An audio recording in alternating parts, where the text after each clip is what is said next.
You emerge from your mother, joined by 7 other siblings. As soon as your tiny feet touch the ground, the others instinctively crawl up her back and you follow suit. Climbing onto her leg, you travel along her body until you find a spot between 2 of your siblings. You grip tightly with your legs and press down as her hard shell moves beneath you. One of your siblings loses its hold, but quickly grabs on again, settling in place. When the last sibling finally climbs into position, your mother begins to move. But as her body shifts, one of your siblings slips and falls behind.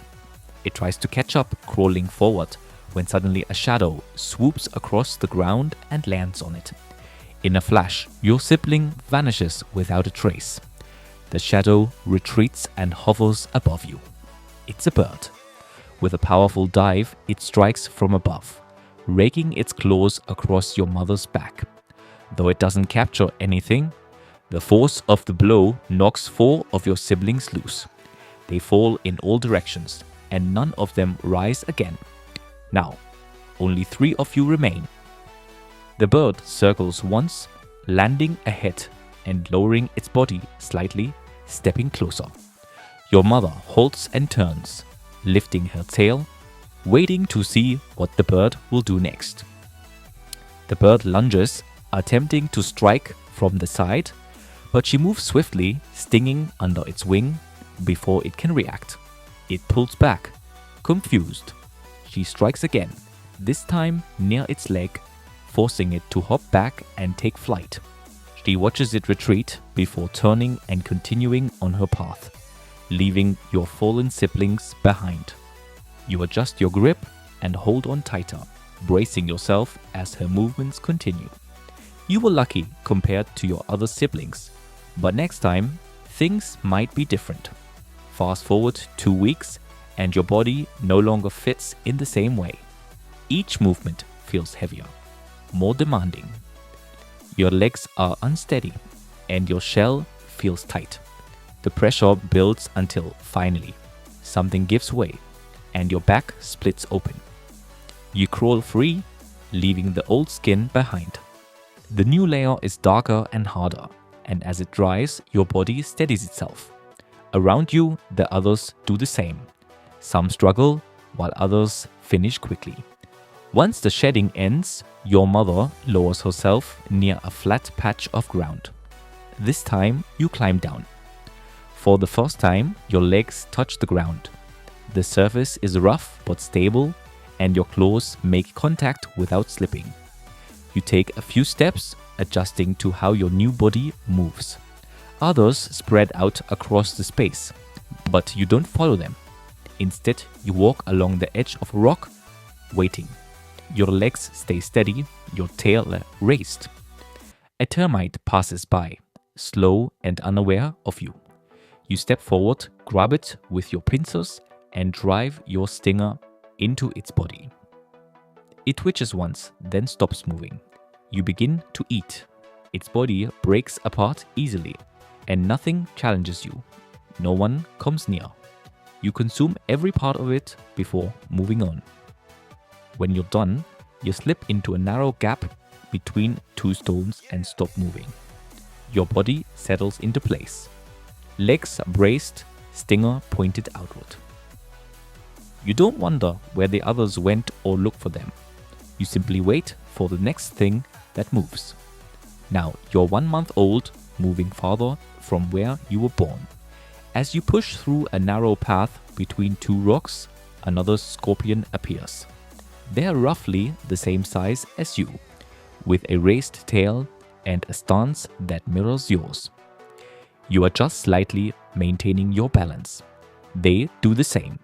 You take a slow step forward, and they lower their body just enough to signal readiness. Then, without warning, they lunge. You jump to the side, narrowly missing their claws as they snap past. You strike back, but your stinger scrapes their shell and slides off. Before you can recover, they charge again, catching one of your legs and pulling you off balance. You twist and slam your claws into theirs, breaking free. But their tail lashes forward, striking your side. The sting doesn't land deeply, but it was close to ending you. Both of you circle, wounded and waiting for the next move. They lunge first. You slip beneath their claws, grab a leg and drive your stinger into the soft gap behind their plate.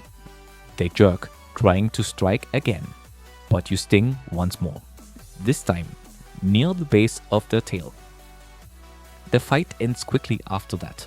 You wait until their body stops moving, then begin to eat. You start with the midsection, then the head. The limbs and tail are left behind, not out of mercy, but because they don't taste good. When you're done, you return to the rocks and settle back into place. At 3 months old now, you remain still as insects pass by outside your cover. One moves quickly and disappears before you can react. Another is too small to bother with, so you let it go. Your claws stay folded and your tail remains still. You don't change position. Eventually, heavier steps press into the ground nearby. You wait until they pass and then come back again. This time, they stop near the edge of your hiding place. A small lizard leans forward into view, dragging its body across the opening. You move instantly, gripping its side with your pincers and stinging behind its leg. The first strike slows it, the second stops it. You begin to eat, but then something interrupts you. It's a centipede, moving fast between the stones, its body stretching behind it. It reaches the lizard and starts tearing at the exposed flesh, trying to claim the kill. You strike quickly, pushing the centipede back. It resists, wrapping part of its body around the lizard and pulling. You lunge again, driving your stinger into the soft underside near its head. The centipede coils sharply and retreats, vanishing into the dark without another attempt. You return to your meal, the skin splitting easily now and the soft tissue pulling free with little resistance. You eat until there's nothing left worth keeping. It's the biggest thing you've killed, but it might not be the biggest thing out here. At 6 months old, you walk across the ground, placing each step carefully as your claws press into the surface. It's night, and your body glows under the open sky. The glow spreads across your shell, running from your legs to the tip of your tail. You don't feel it and don't react, but it's there. You glow because your body reacts to ultraviolet light and everything around you can see it, including the things that hunt at night. A snake notices you from a distance, its tongue flicking short bursts as it tastes the air and tracks your scent. Its youth and inexperience are drawn to the faint glow from your shell, promising something slow and edible. You pause for a moment. The snake stops too. You walk forward and so does it. You both close the distance without rushing. Then it lowers its head and strikes. You flip onto your back, pulling your claws in as your shell faces the attack. The snake's teeth scrape against your armor and don't penetrate. It recoils, lifts its head again, and circles while you remain on your back, legs braced, tail curled inward. The second strike comes from the side, quicker and more precise, but you roll with the motion just in time. The snake hesitates, its head raised, but its confidence is gone. You don't wait for the next strike. You flip forward and stab under its jaw. The snake twists, trying to pull back, but strikes again. This time its motion is clumsy. Its body is already slowing. You raise your tail and sting again. The reaction is instant. Its muscles seize. The head drops slowly, and the rest of the snake follows. You hold your stance a little longer, waiting until nothing moves. Then you turn and walk because something else is coming. Now, you're 1 year old. You've hunted, fought, and survived long enough to mate. But first, you have to dance. You find a female while moving across a flat stretch of ground. She doesn't run and doesn't raise her tail. You approach slowly, and when you get close, you grip her pincers with yours. You walk backward and she follows. Then you stop and pull her forward. She resists for a moment, then steps again. You repeat the movement, guiding her across the surface in short, measured parts. She stays close, holding your grip and following as you lead. You keep moving, pulling her through an open patch where the surface is smooth. When you reach the right spot, you stop and lower your body. You press a packet of your white liquid into the ground and then raise your claws, bringing her forward, making her step directly over it. You release your grip and back away. She hesitates for a moment, confusion flickering in her eyes before she raises her tail. She looks angry, and sensing danger, you decide to play it safe and run. Her tail snaps forward, but you're fast enough to evade it. You keep moving until you find cover, pressing flat to the ground beneath a stone. You stay still, watching her. She doesn't pursue.